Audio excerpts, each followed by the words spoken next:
কেমন আছেন সবাই? আমি আজকে মুরগির মাংস রান্না করে দেখাবো। পেঁয়াজ দিলাম, তারপর তেল দিয়ে দিব,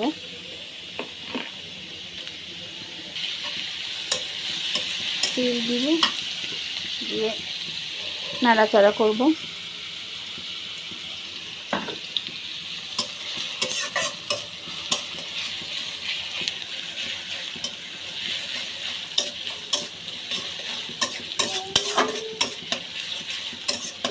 তেলটা লাল লাল হওয়া কিন্তু পেঁয়াজটা আমি লাল লাল করে নিব।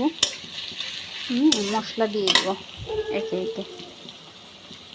পেঁয়াজগুলো একটু লাল লাল হয়ে আসছে, বাদামি কালার, বুঝলে? একটু আমি মশলাগুলো দিয়ে দিব একে একে। এখানে নিয়েছি ফল, কালো ফল, সাদা ফল, দারচিনি, লবণ আর আদা রসুন।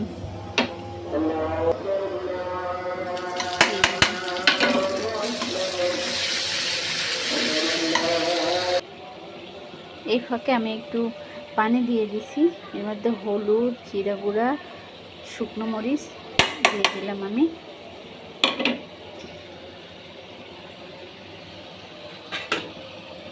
নাড়তে থাকবো।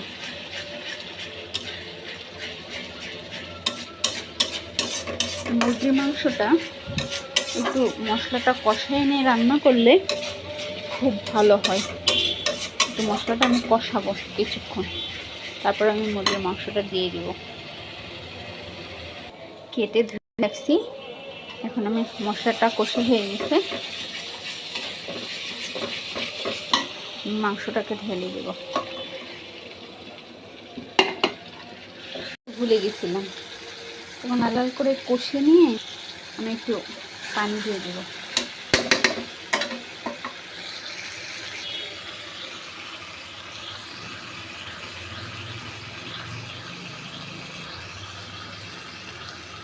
আমার মুরগির মাংসটা রান্না কমপ্লিট।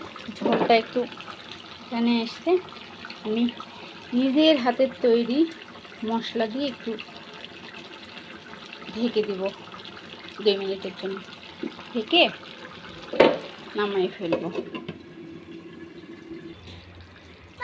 দেখেন কেমন হয়েছে। সবাই বাসায় তো সবাই রান্না করে খাই,